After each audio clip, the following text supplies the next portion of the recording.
We are studying the chapter human reproduction.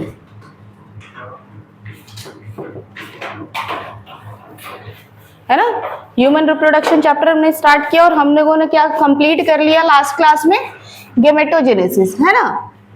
Gametogenesis हमने देख लिया है कि मेल का जो मेल गैमेट है स्पर्म, उसका फॉर्मेशन कैसे होता है, और फीमेल का ओवम, उसका फॉर्मेशन कैसे होता है। Today's our topic is fertilization. Fertilization, ठीक है। अब फर्टिलाइजेशन होना है तो पहले हम लोगों को क्या होना होगा, दोनों गैमेट्स को आपस में क्या होना होगा, पहुंचना होगा। तो प्लांट्स में आप लोगों ने एक पॉलिनेशन प्रोसेस देखा था, है ना। वहां पर क्या थे भाई, कुछ एजेंट्स थे जो मेल गैमेट को फीमेल गैमेट तक पहुंचा दे रहे थे, क्योंकि प्लांट्स में मूवमेंट नहीं होते, पर एनिमल्स में या ह्यूमन बीइंग में ऐसी बात है नहीं, ठीक है। तो मेल गैमेट, मेल खुद ही फीमेल के पास क्या होता है, पहुंच जाता है, ठीक है। तो अगर हम लोग देखें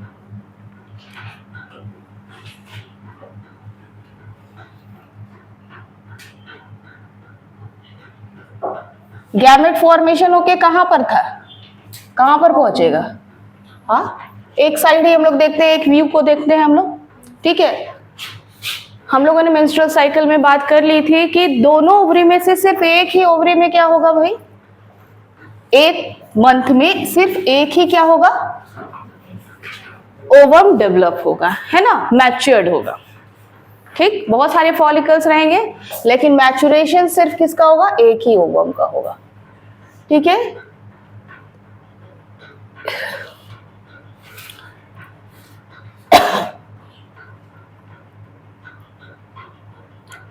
अब याद करो कहां तक का प्रोसेस हमने देखा था, हमने क्या देखा था, हमने देखा था कि यहां पर क्या हो गया भाई, यहां पर क्या हो गया,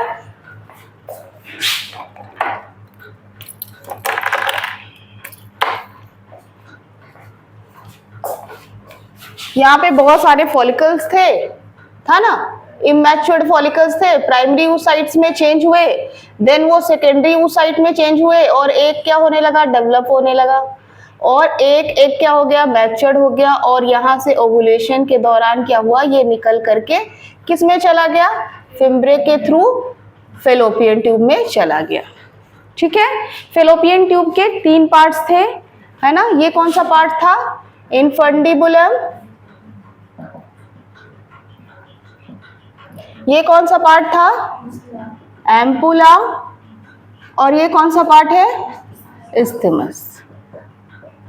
अब क्वेश्चन ये आता है कि फर्टिलाइजेशन कहां पर होता है, ठीक है। अभी तक आप लोगों ने स्कूल्स में पढ़ा होगा फर्टिलाइजेशन फेलोपियन ट्यूब में होता है, लेकिन अब आपने फेलोपियन ट्यूब के सेक्शन भी पढ़ रखे हैं, है ना, कि ये 3 सेक्शन पे।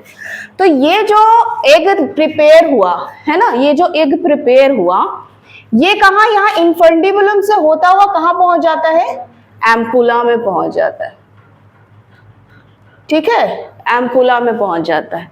अब अगर क्या हो गया, फर्टिलाइजेशन है तो स्पर्म को एंटर करना होगा, स्पर्म क्या करेगा, वेजाइनल रास्ते के थ्रू, ठीक है, स्पर्म एंटर करेगा।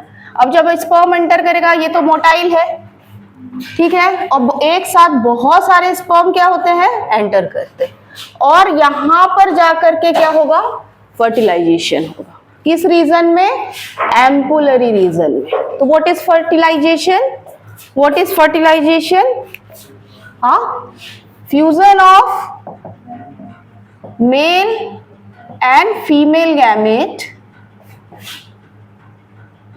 इज कॉल्ड क्या, फर्टिलाइजेशन। कहां होगा, किस रीजन में होगा, हाँ, it happens in ampulla region of क्या, फेलोपियन ट्यूब, ठीक है, ठीक है। कहां होगा, एम्पुलरी रीजन में होगा, फेलोपियन ट्यूब के। अब होता क्या है, कैसे होता है, चलो देखते हैं।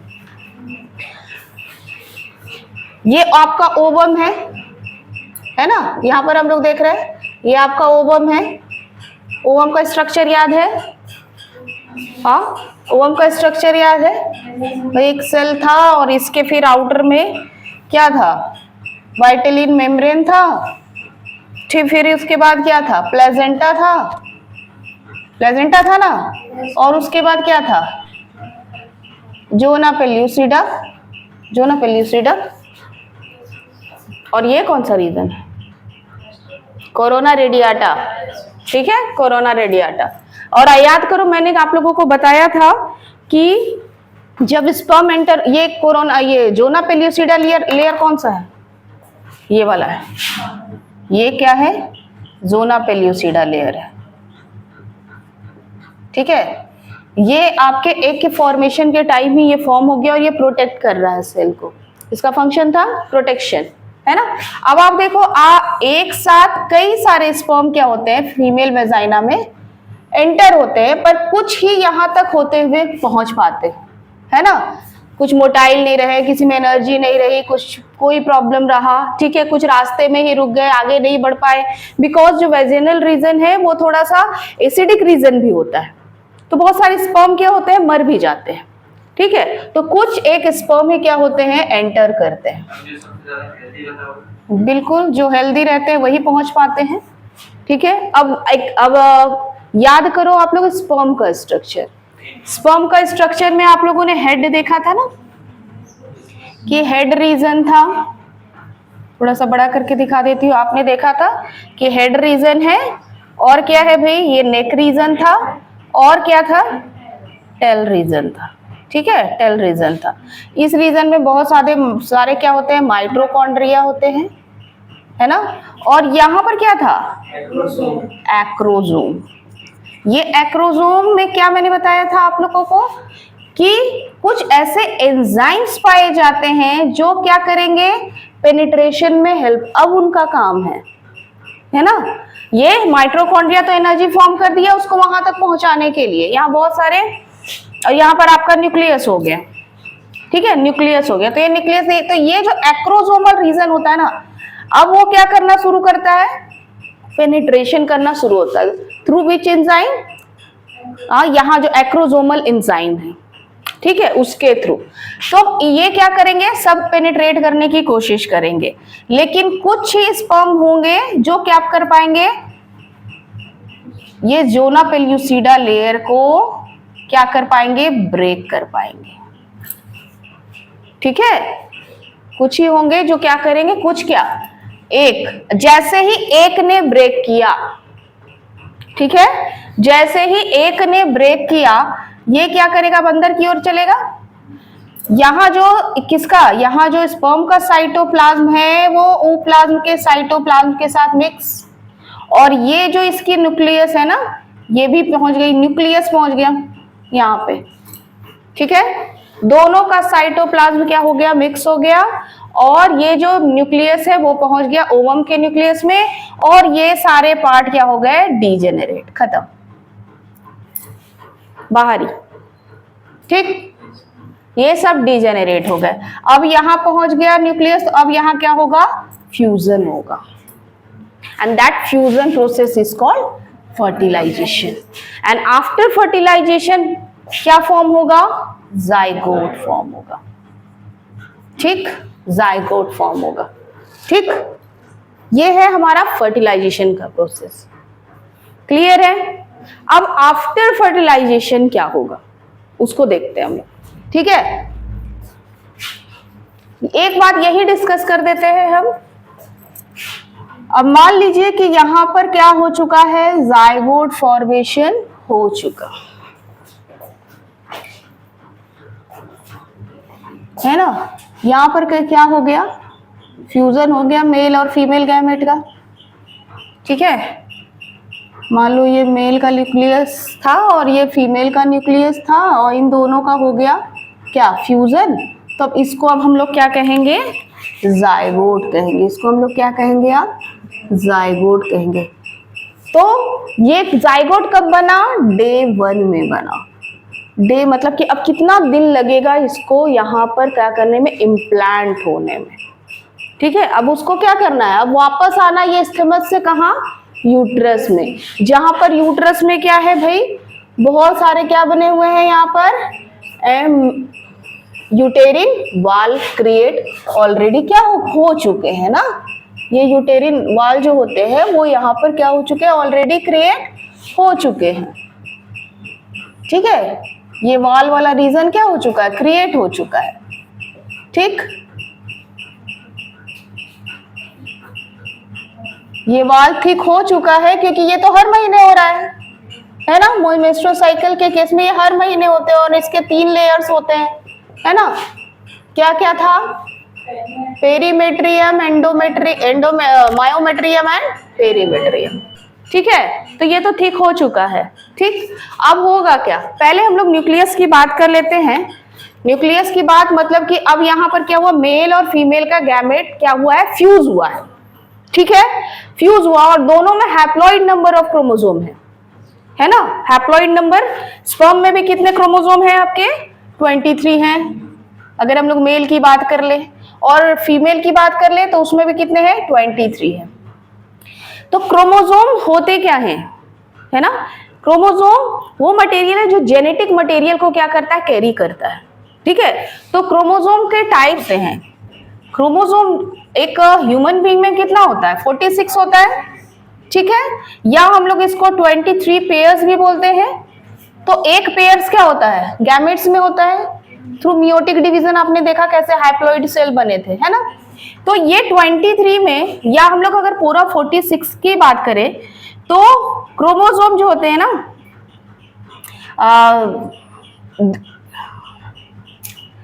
दो इसमें क्या होते हैं, सेक्स क्रोमोसोम होते हैं। अगर हम लोग पूरे 46 की बात करें तो 2 क्रोमोसोम क्या है, सेक्स क्रोमोसोम है। ठीक है, और बाकी सब क्रोमोसोम क्या है, ऑटोसोम्स है। ठीक है, क्या है, ऑटोसोम्स है। बाकी मतलब कितने बच गए, 44 क्या हो गए, ऑटोसोम हो गए। ठीक है, ऑटोसोम हो गए।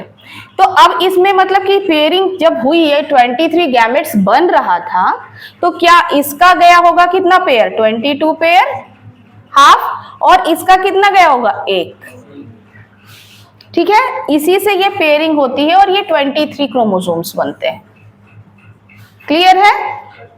ठीक है, मतलब कि जो गैमेट्स आया है उसमें एक सेक्स क्रोमोसोम है और 22 क्या है, ऑटोसोम्स है ना। अब हम लोग देखते हैं कि how sex determination is occurs in human being. ठीक है, तो जब फीमेल है तो फीमेल में हम लोगों को पता है कि कौन सा क्रोमोसोम होता है, सेक्स क्रोमोसोम। फीमेल की अगर हम लोग बात कर ले तो XX। ठीक है, दोनों ही पेयर में होते हैं। लेकिन मेल की अगर हम लोग बात कर ले तो एक X होता है और एक Y होता है। तो इसका मतलब है कि कोई ऐसा सेल रहा होगा स्पर्म का। देखो यहां पर एक फॉर्मेशन हुआ है, अब इसमें तो कोई चांस ही नहीं है कि Y क्रोमोसोम हो, है ना। दोनों में से कोई भी सेल्स अगर बन रहे होंगे तो जितने भी एग्स बनते हैं फीमेल में, सब में X ही होगा ना, एक X होगा सब में, तो सेम ही रहेंगे। लेकिन मेल के जो इतने सारे स्पर्म बन रखे हैं और जितने एंटर किए थे, किसी में X क्रोमोसोम होगा तो किसी में Y क्रोमोसोम होगा। जब इनका क्या हो रहा था, म्यूटिक डिवीजन हो रहा था, किसी में X चला गया, किसी में Y चला गया। ठीक है, अब ये डिपेंड करेगा कि यहां पर जो क्रोमोसोम पेनिट्रेट किया, है ना। जैसे यहाँ पेनिट्रेशन हुआ, एक चीज और मैंने नहीं बताया आपको, ये जियोना पेल्यूसिडा लेयर क्या होता है, थिक हो जाता है। इतना थिक हो जाता है कि अब कोई स्पर्म इसमें एंटर नहीं कर सकता है। ठीक है ना।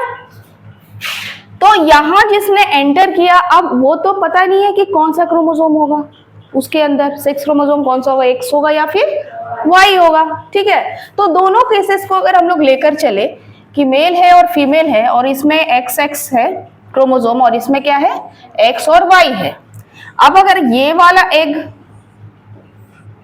ठीक है, अगर ये एग रहा होगा और इस स्पर्म के साथ फर्टिलाइज किया होगा तो क्या होगा, कौन सा सेक्स होगा, फीमेल होगी। ठीक है, अगर इसी सेल का अगर ये वाला स्पर्म फर्टिलाइज किया होगा तो क्या होगा, मेल होगा। देख रहे हो कैसे फर्टिलाइजेशन होता है, तो हो रहा है ना। और अगर ये मान लो ये एग ना रह के दूसरा एग रहा होगा और इस इस तरीके के इस वाले स्पर्म से जिसमें एक्स क्रोमोसोम है, तो फिर क्या रहा होगा, फीमेल, और इसमें हो गया तो मेल, है ना। तो इस तरह से डिटरमाइंड होता है सेक्स किसमें, ह्यूमन बीइंग में, ठीक है। तो ये डिपेंड करता है कि कौन सा क्रोमोसोम वाला स्पर्म एंटर किया है किसके अंदर, ओवम के अंदर, ठीक है ना। तो ये 50-50% चांसेस है, कोई भी स्पर्म एंटर कर सकता है, ठीक है, कोई भी स्पर्म एंटर कर सकता है, क्योंकि गर्ल्स होगी या बॉयज होगा, इसका डिटर्मिनेशन आफ्टर फ्यूजन हो जाता है ना। जैसे ही फ्यूजन हुआ आपको जिसके क्रोमोसोम गए उसका सेक्स क्या हो गया, डिटरमाइन हो गया। ये नहीं है कि बाद में सेक्स चेंज कर सकते हैं, ऐसा कोई भी प्रोविजन है नहीं, ओके, ठीक है।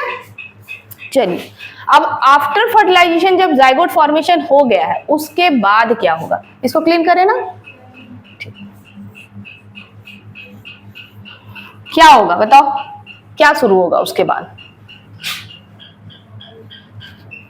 भाई अब उसका ग्रोथ होगा ना, तब वो ग्रोथ करने के लिए क्या करेंगे, डिवाइड करेंगे।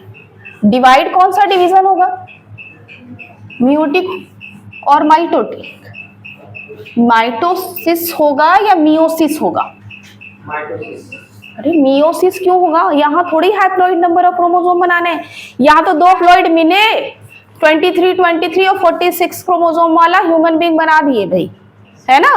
अब यहाँ पर क्या हो गया, ये जाइगोट फॉर्मेशन हो गया, और ये डे 1 का टाइप। डे 2 में क्या होगा, डिवीजन स्टार्ट होगा अब, है ना। फिगर से समझेंगे बहुत अच्छे से आपको समझ में आएगा।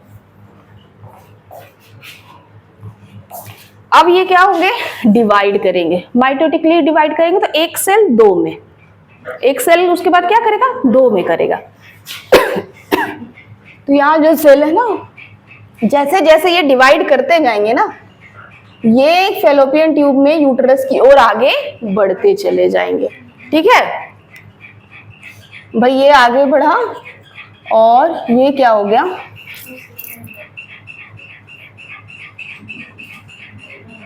टू सेल में डिवाइड हो गया, ठीक है, 2 सेल्ड स्टेज, ठीक। अब ये 2 सेल्ड स्टेज है, डिवाइड किया, ये किसकी बात है भाई, डे 2 की बात है, 2 सेल्ड स्टेज, ओके। फिर आगे बढ़ा, डे 3 आएगा, क्या स्टेज हो जाएगा भाई, 4 सेल्ड स्टेज हो जाएगा। चलो कलर ही चेंज कर देते हैं, सबका वही हाल है।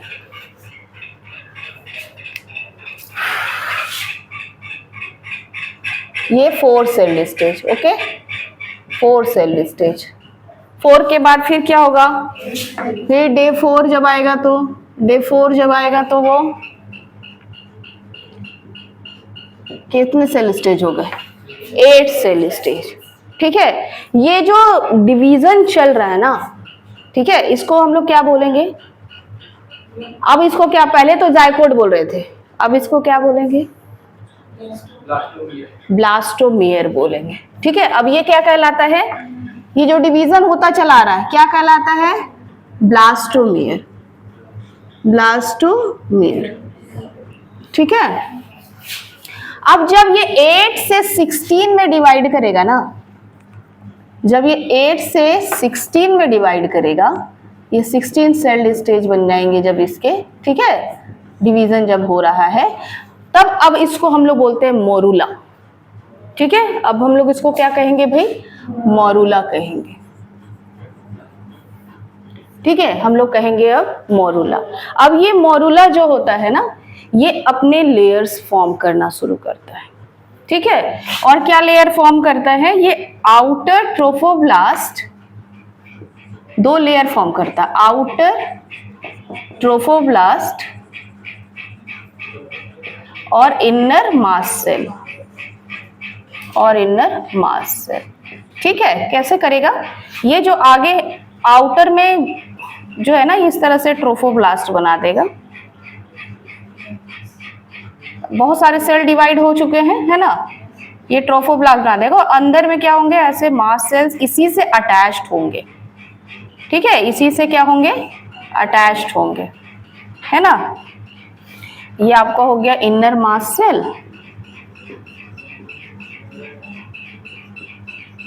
और ये बाहर वाला लेयर क्या हो गया आपका ट्रोफोब्लास्ट। ट्रोफोब्लास्ट। अब ये क्या होगा, ये जो ट्रोफोब्लास्ट है, यहाँ समझ जाओ कि अब ये ट्रोफोब्लास्ट है ना। अब ये यूटेरिन वॉल में क्या करेगा, एम्बेडेड होगा, है ना। ये क्या करेगा, एंडोमेट्रियम में, है ना। एंडोमेट्रियम में अब ये वॉल क्या करेगा, अंदर घुसने की कोशिश करेगा, ठीक, पेनिट्रेट होगा। और यहाँ इससे इसका इम्प्लांटेशन कहाँ हो जाएगा, अंदर यूटेरिन वॉल में, एंडोमेट्रियम में ये क्या करेगा, एंटर कर जाएगा, ठीक है। फिर एक लेयर ऑफ मास जब ये एंटर कर गया ना, जब तो एक लेयर और मास इसके चारों ओर क्या हो जाएगा, गिर जाएगा, ठीक है। तो ये प्रोसेस, क्या प्रोसेस, मोरुला का यूटेरिन वॉल में या एंडोमेट्रियम में अंदर जाना, इसको क्या कहते हैं हम लोग, इम्प्लांटेशन। क्या कहते हैं, इम्प्लांटेशन, ठीक है, ठीक है। इम्प्लांटेशन क्या हो गया।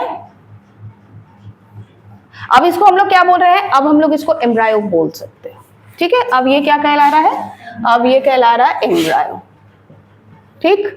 अब हो गया है इम्प्लांटेशन, अब ये कहला रहा एम्ब्रायो। अब ये एम्ब्रायो जो है मदर के यूटेरिन वॉल में क्या हो चुका है, इम्प्लांट हो चुका है। तो अब इसका क्या होगा, डेवलपमेंट होगा, ठीक है। तो इसके बाद इम्प्लांटेशन के बाद क्या प्रोसेस है, एम्ब्रायो डेवलपमेंट, ठीक है। अब एम्ब्रायो डेवलपमेंट के लिए उसको न्यूरिशमेंट चाहिए, खाना पीना चाहिए भाई, ये कहाँ से मिलेगा, तो यही अंदर में क्या होगा, जो एम्ब्रायो है उसके नेवल से एक क्या होगा, ट्यूब अराइज होगा, और जो फीमेल का यूटेरिन वॉल है ना, वहां से वो अटैच करेगा, ठीक है। और ये फॉर्म करेगा क्या, एक पाउच लाइक स्ट्रक्चर फॉर्म करेगा, जिसको हम लोग कहते हैं क्या, प्लेजेंटा, ठीक है। और जो वो नेवल से अटैच रहेगा वो मदर से, ठीक है, फीटस क्या होगा, मदर से अटैच्ड होगा, तो वो कहलाता है अम्बिलिकल कॉर्ड, ठीक है। आप लोग बहुत सारे अगर छोटे बच्चे को देखे होंगे जो तुरंत पैदा हुए हैं, तो आप लोग देखते होंगे कि उसके नाभि के पास कट रहता है और कुछ लगा हुआ रहता है, वो अम्बिलिकल कॉर्ड होता है, जो मदर के प्लेजेंटा से क्या होता है, अटैच्ड होता है। और जब वो बाहर आते हैं तो उसको कट करके, है ना, डॉक्टर्स क्या करते हैं, वो अम्बिलिकल कॉर्ड को कट करके मदर से उसको अलग करते हैं। तो वो उसको उस वक्त क्या किया जाता है, क्लिप लगा दिया जाता है, और थोड़े दिन बाद वो खुद ही क्या होता है, झड़ जाता है, हट जाता है, ठीक है, नेवल से अलग हो जाता है। That one is called umbilical cord, umbilical cord, ठीक है, अम्बिलिकल कॉर्ड कहते हैं हम लोग उसको, ठीक है। अब इसी के थ्रू ये प्लेजेंटा क्या काम करेगा, मदर जो भी खाई पिएगी, है ना, वो सारे न्यूट्रिशन पहुंचेंगे कहाँ, बच्चे में पहुंचेंगे। मतलब मदर जो खा रही है वो प्लेजेंटा के थ्रू कहाँ पहुंच रहा है, बच्चे में पहुंच रहा है, तो बच्चे का डेवलपमेंट हो रहा है आगे, ठीक है। और जो भाई वो उसके पास न्यूट्रिशन पहुंच रहा है, वो अपने सेल को डिवाइड कर रहा है, एम्ब्रायो डेवलप कर रहा है, तब वो वेस्ट भी तो प्रोड्यूस कर रहा होगा ना, वेस्ट प्रोड्यूस। तो उसके वेस्ट इसी प्लेजेंटा के थ्रू, अम्बिलिकल कॉर्ड के थ्रू कहाँ पहुंच जाते हैं, मदर्स में आ जाते हैं। और मदर्स जैसे अपने वेस्ट को डिस्चार्ज करती है ना, उसके वेस्ट भी साथ ही साथ क्या होते हैं, डिस्चार्ज हो जाते हैं, ठीक है। तो ये प्लेजेंटा का बहुत बड़ा रोल है, पूरा का पूरा न्यूरिशमेंट भी प्रोवाइड कर रहा है और वेस्ट को भी क्या कर रहा है, डिस्पोज कर रहा है ना। ये भी क्या कर रहा है भाई, वेस्ट भी प्लेजेंटा के थ्रू मदर में पहुंच जा रहा है, और मदर के थ्रू क्या हो रहा है, आउट हो जा रहा है। प्लस और क्या काम कर रहा है प्लेजेंटा, एक्सचेंज ऑफ गैसेस भी हो रहे हैं, यहाँ पे एक्सचेंज ऑफ गैसेस भी हो रहे हैं। क्या एक्सचेंज गैस हो रहा होगा भाई, कौन से गैस का, ऑक्सीजन, है ना। अब उनके सेल्स में भी तो माइटोकॉन्ड्रिया बनाएगा एनर्जी, तभी तो उनका डेवलपमेंट होगा। तो माइटोकॉन्ड्रिया को अब खाना ही पीना सिर्फ नहीं जाना है ना, आप लोग को अच्छे से मालूम है कि माइटोकॉन्ड्रिया में ग्लूकोज का जो ब्रेकडाउन होता है वो किसके थ्रू होता है, ऑक्सीजन के थ्रू होता है। तो ऑक्सीजन को भी तो पहुंचाना, तो मदर जो सांस ले रही है उसी के थ्रू ऑक्सीजन, उसी के ब्लड के थ्रू ऑक्सीजन प्लेजेंटा में जा रहा है और फिर बेबी तक जा रहा है, ठीक है। और फिर जो वो कार्बन डाइऑक्साइड निकाल रहा होगा, हाँ, आफ्टर जो प्रोसेस है सेलुलर रेस्पिरेशन का, उसके थ्रू फिर कार्बन डाइऑक्साइड बन रहा होगा, वो भी मदर के थ्रू ही क्या होगा, आउट होगा। तो ये प्लेजेंटा का बहुत बड़ा रोल है। ये प्लेजेंटा जो होता है ना, 4 हार्मोन भी सिक्रेट करता है, 4 क्या, 4 से ज्यादा ही, बहुत सारे हार्मोन भी सिक्रेट करता है प्लेजेंटा। ह्यूमन क्रोनिक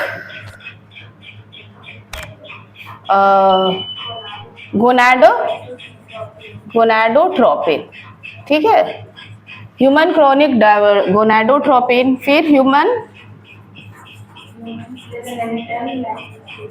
प्लेजेंटल लैक्टोजिन, और फिर वो जो दो हमारा हार्मोन था, एस्ट्रोजिन और प्रोजेस्टेरोन।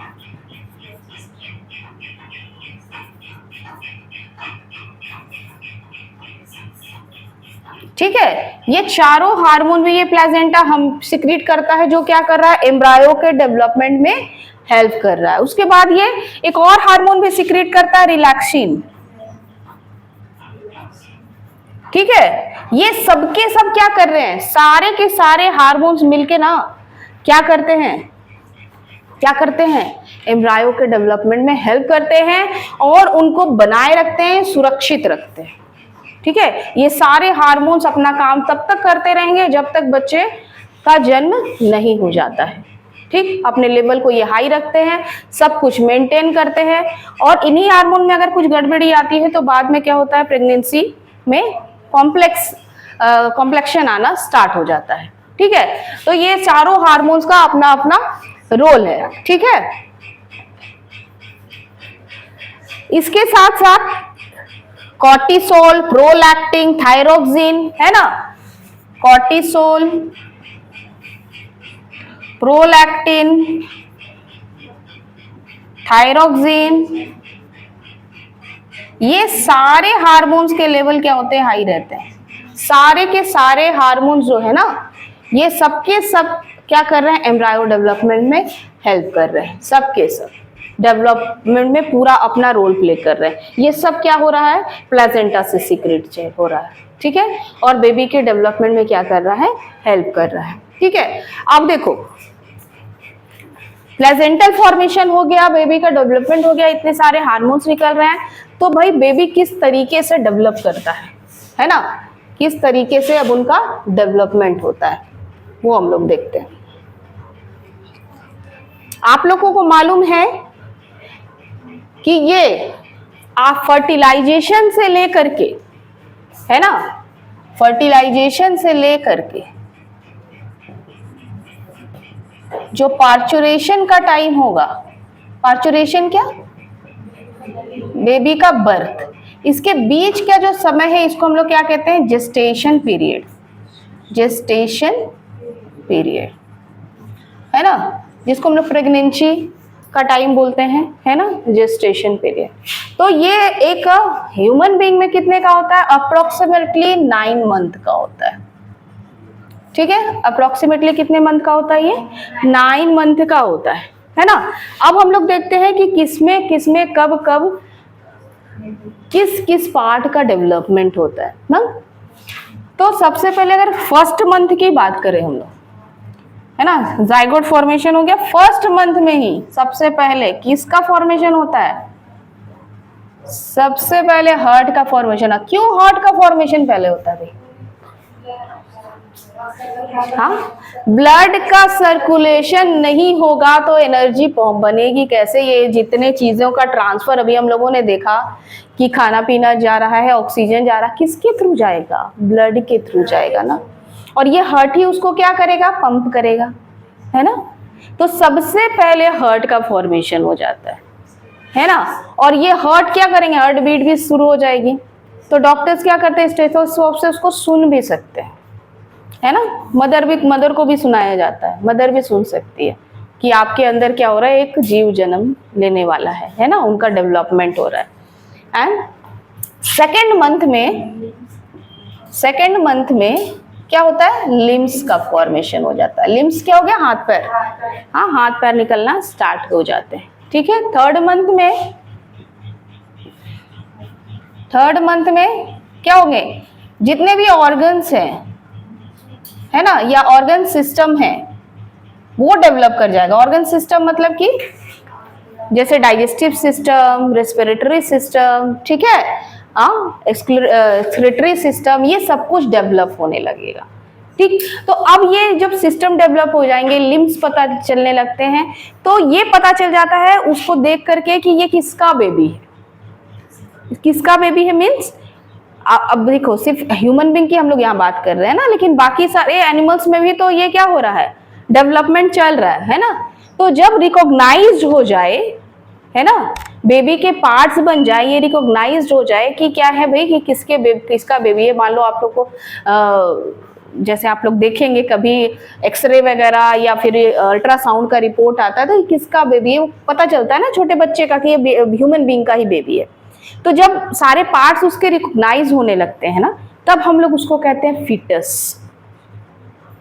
ठीक है, फीटस कब कहेंगे, when all the parts of the baby are recognized then it is called fetus। अभी तक हम लोग एम्ब्रायो बोल रहे थे, है ना, अब वो कहलाते हैं क्या, फीटस कहलाते हैं। ठीक है, फीटस।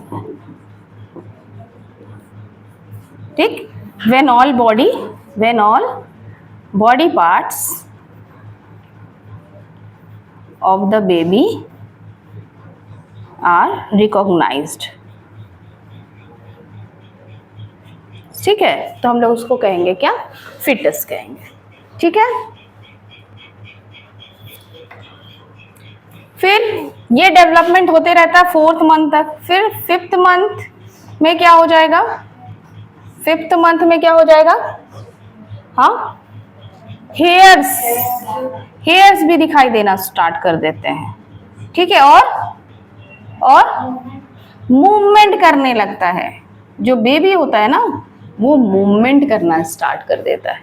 ठीक है, अब मदर को अपने पेट के अंदर हलचल महसूस होने लगती है।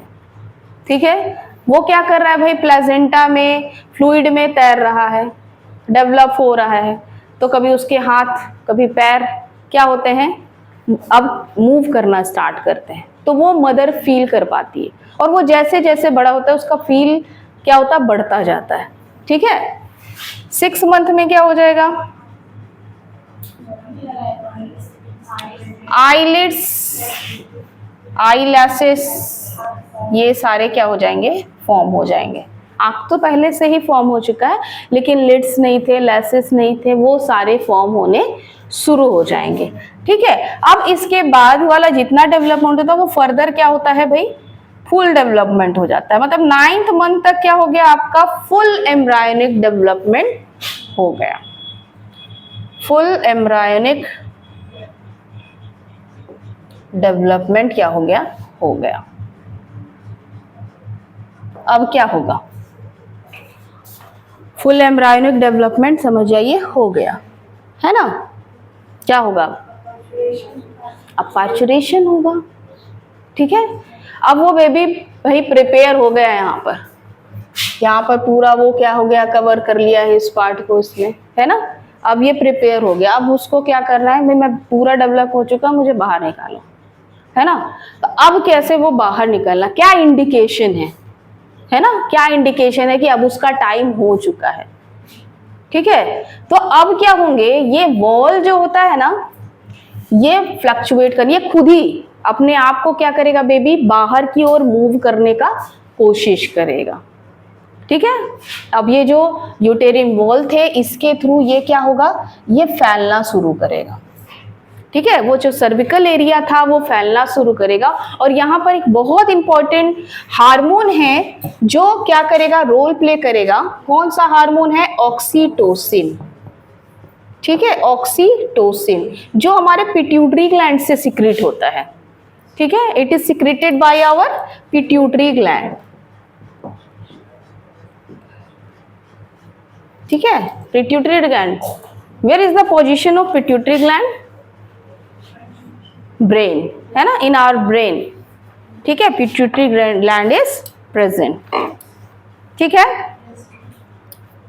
अच्छा, एक चीज मैंने आप लोगों को नहीं बताया कि जब ये डेवलपमेंट हो रहा था ना, है ना, ट्रोफोप्लास्ट इनर मास्ट सेल बनाया और जब ये अंदर गया तब ये क्या करेगा, 3 लेयर फॉर्म करता है ना, ये 3 लेयर फॉर्म कर देते हैं। उसके बाद एक्टोडर्म, मेसोडर्म और एंडोडर्म। ठीक है, ये 3 लेयर्स ये फॉर्म कर देते हैं। अब यही तीनों लेयर्स टिश्यूज फॉर्म करते हैं और फिर ऑर्गन, ये सारी चीजें फॉर्म होनी शुरू होती है। ठीक है, तब जब ये आपका ये 3 लेयर्स में जब ये डिवाइड कर जाते हैं ना, तब ये जो इनर मास के टिश्यूज हैं, मतलब हम लोग ये मानते हैं कि ये इनर मास का जो टिश्यूज है ना, ये कैपेबल है। अब इसका, इसी को हम लोग कहते हैं स्टेम सेल। नाम सुने हो तुम लोग स्टेम सेल? आप लोग बहुत सारे ऐड देखते होंगे कि स्टेम सेल का प्रिजर्वेशन करना, नहीं सुने? अगर डॉक्टर के पास जाएंगे या कोई प्रेग्नेंट लेडी जाती है जिसका क्या होने वाला है, डिलीवरी होने वाला है, तो वहाँ डॉक्टर भी सजेस्ट करते हैं कि स्टेम सेल को आप प्रिजर्व करा लीजिए। अब ये कराने का प्रिजर्व कराने का मतलब ये है कि अगर ये स्टेम सेल को हम लोग प्रिजर्व करा के रख लेते हैं पहले से ही बेबी का, है ना, अब ये ऑप्शन है। ठीक है, तो ये एक स्टेम सेल ऑर्गन डेवलप करने के लिए भी, और जितने भी टिश्यूज हम लोग इसी से बन रहे हैं ना, ये सारी चीजें एक ह्यूमन बीइंग में। तो अगर उसको लाइफ में फर्दर कभी किसी, जैसे ऑर्गन, हमारा कोई ऑर्गन खराब हो गया तो हम लोग उसको ट्रांसप्लांट कराने की कोशिश करते हैं, तो किसी से लेना पड़ता है, और जरूरी नहीं है कि वो हम लोगों का मैच करे, रिजेक्ट भी कर देता हमारा बॉडी, लेकिन ये तो हमारी बॉडी का सेल रहेगा। अगर हमने बर्थ से पहले ही इसको क्या कर रखा है, प्रिजर्व कर रखा है, तो अब इस स्टेम सेल से न्यू ऑर्गन फॉर्म करके हम उसी को ट्रांसप्लांट कर सकते हैं। ठीक है, तो लोग करवाते हैं। अभी ये जो है बहुत ज्यादा ये नहीं है, पॉपुलर नहीं है, पर आपको हर हॉस्पिटल में आपको मिलेगा, और क्योंकि ये थोड़ा कॉस्टली है इसलिए बहुत कम लोग ही करवाते हैं इसको, है ना। मे बी इन फ्यूचर, क्योंकि कॉस्टली तो रहेगा, ये बहुत आसान वाली टेक्निक है नहीं, है ना। तो ये स्टेम सेल्स जो होते हैं वो अकेले ही क्या होते हैं, पूरे बॉडी को फॉर्म करने के लिए सफिशिएंट है, इसलिए उसको प्रिजर्व करके भी रखा जा रहा है ना। तो ये स्टेम सेल्स ही क्या कर रहे हैं, ये तीनों फॉर्म कर रहे हैं लेयर, और वो फर्दर क्या कर रहे हैं, टिश्यूज और ऑर्गन ये जितने भी फॉर्म हो रहे हैं सब उसी के थ्रू हो रहे हैं।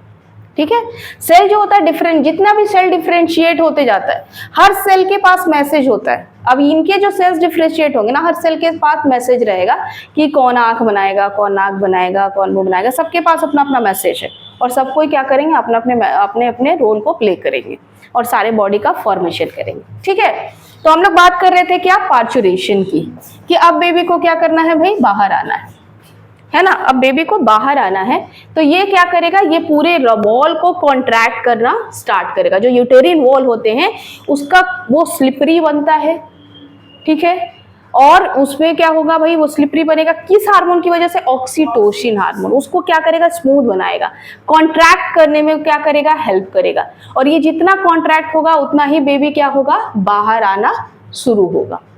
ठीक है, बाहर आना शुरू होगा, और स्लिप करके उसके बाद क्या होता है, एक टाइम ऐसा आता है जब क्या होता है, इसका जो वाल होता है वो खुल जाता है और बेबी क्या होता है, बाहर आना स्टार्ट हो जाता है, and that one is called parturition. ठीक है, पार्चुरेशन कहते हैं हम लोग उसको। ठीक है, अब पार्चुरेशन हो जाएगा मतलब बेबी का बर्थ हो गया। अब क्या होगा भाई आप लोगों के पास, चलिए अब क्या हो गया, पार्चुरेशन हो गया। पार्चुरेशन मतलब कि बेबी का बर्थ, बेबी का बर्थ हो गया। ठीक, किसके थ्रू हो गया, कौन से हार्मोन से ये हुआ भाई, ऑक्सीटोसिन हार्मोन की मदद से हुआ, है ना। अब बच्चा आ गया है बाहर, अब बाहर आ गया, अब प्लेजेंटा नहीं है ना, बच्चे के साथ साथ वो प्लेजेंटल पाउच भी बाहर आ जाता है। ठीक है, और एमनिकल कॉर्ड जो निकला है उससे अटैच्ड, उसको कट करके बच्चे के नेवल के पास क्लिप लगा दिया जाता है और उसको छोड़ दिया जाता है। ठीक है, अब वो खुद ही क्या होगा, थोड़े दिन के बाद वो निकल कर बाहर आ जाएगा। ठीक, तो ये जो प्लेजेंटा है उसका काम खत्म हो गया। अब काम खत्म हुआ मतलब क्या, ये जो 9th मंथ, अब 9th मंथ क्या नहीं हुआ था, मेंस्ट्रुअल साइकिल नहीं हुआ था। क्यों? क्योंकि यूटेरिन वॉल बना हुआ था उस बेबी के फॉर्मेशन में, उसको इम्प्लांटेशन में, उसको जो भी डेवलपमेंट हो रहा था सब वहीं पर हो रहा था। तो अब क्या होगा, after birth menstrual cycle start होगा, ठीक है। और ये जितने भी वाल बने हुए हैं वो सब क्या होंगे, निकलेंगे बाहर, है ना। तो आफ्टर प्रेगनेंसी मतलब आफ्टर पार्चुरेशन के बाद ये मेंस्ट्रुअल साइकिल लॉन्ग टर्म तक हो सकता है, कुछ लंबे समय तक जा सकता है। ऐसे नॉर्मल से 3 to 5 डेज होता है, पर वो कुछ लंबे समय तक जा सकता है जब तक ये पूरे यूटेरिन वॉल बाहर ना निकल जाए, ठीक है।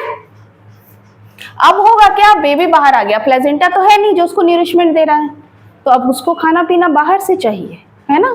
तो उसको बाहर से ही खाना पीना तुरंत बनाकर नहीं खिलाना रहता है कि बनाए और खिला दिए, है ना, है ना। क्या होता है, लैक्टेशन शुरू होता है, मदर का लैक्टेशन पीरियड अब शुरू होगा, ठीक है। आप जब तक बेबी पेट में था या उससे पहले मदर के मेमोरी ग्लैंड में मिल्क फॉर्मेशन नहीं हो रहा था, ठीक है।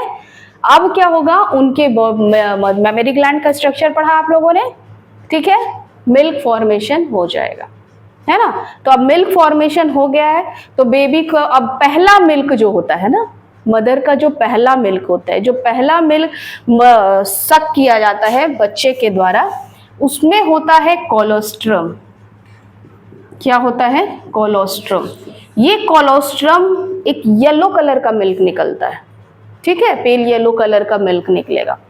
ये बहुत इंपॉर्टेंट है कि उस बच्चे के शरीर में वो जाए, ठीक है, मतलब बच्चा ही सक करे उसको, ठीक। क्यों जरूरी है, इसमें बहुत सारे इम्यूनिटी देने वाले बच्चों को न्यूट्रिशन होते हैं, है ना।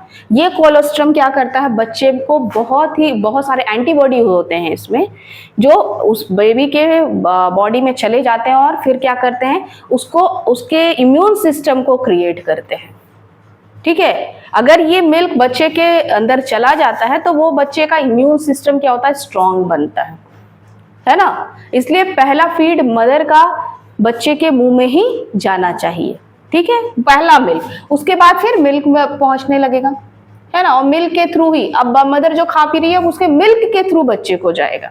तो 6 मंथ तक बच्चे को क्या, मदर का दूध ही दिया जाता है, ठीक है। 6 मंथ तक यही सलाह दी जाती है कि मदर का ही मिल्क पिए तो ठीक है। अगर मदर का मिल्क नहीं हो रहा है तो फिर बाहर से भी मिल्क को प्रोवाइड करते हैं, है ना। लेकिन 6 मंथ तक बच्चे कोई खाना पीना नहीं खाते हैं, बच्चों को 6 मंथ तक क्या होता है, मिल्क ही दिया जाता है, वही उसी में उनका सारा न्यूट्रिशन मिल जाता है। लेकिन जैसे वो उनका डेवलपमेंट हो रहा है तो आफ्टर 6 मंथ फिर क्या होता है, उनको खाना पीना देना जरूरी है, मिल्क सफिशिएंट नहीं है उनके सारे न्यूट्रिशन के लिए, तब फिर हल्का फुल्का खाना देना, तब तक उनका डाइजेस्टिव सिस्टम भी थोड़ा स्ट्रांग हो जाता है, ठीक है।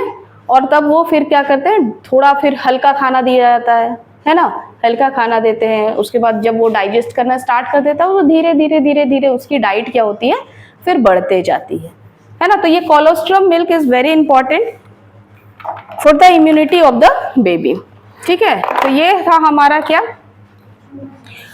ह्यूमन रिप्रोडक्शन का पूरा चैप्टर, ठीक है। तो ये तो हम लोगों ने बात की क्या, कि भाई जेस्टेशन पीरियड 9th मंथ होता है क्या ह्यूमन बीइंग का। आपकी बुक में भी कुछ लिखा है कि आप क्या सोचते हो कि और एनिमल्स जैसे डॉग, एलिफेंट, कैट, इनका क्या रहता होगा जेस्टेशन पीरियड, सबका अलग अलग। जैसे कैट और डॉग का ऑलमोस्ट लगता है ना कि अगर डेज में देखें हम लोग तो 63 to 68 डेज लगभग होता है इनका। और एलिफेंट का तो खैर कहना ही नहीं, एलिफेंट का तो 680 डेज तक चला जाता है। हाँ नहीं, मंथ, एलिफेंट का मंथ में जाएगा डेज, है ना, मतलब 2 साल लगभग उनका जेस्टेशन पीरियड रहता है, ठीक है। तो नेक्स्ट क्लास में हम लोग पूरा चैप्टर एक शॉट में देखेंगे, है ना। सो रिवाइज करके आइए, चैप्टर को पूरा अच्छे से पढ़ कर आइए, अपने सवाल लेकर आइए, जो भी सवाल आप लोगों के दिमाग में है सारे सवाल का जवाब यहाँ मिलेगा प्लस, और उसके बाद हम लोग क्वेश्चन आंसर देखेंगे, है ना। पहले हम लोग पूरे चैप्टर को एक शॉट में फिर से देखेंगे, ठीक है। चलो, थैंक यू सो मच।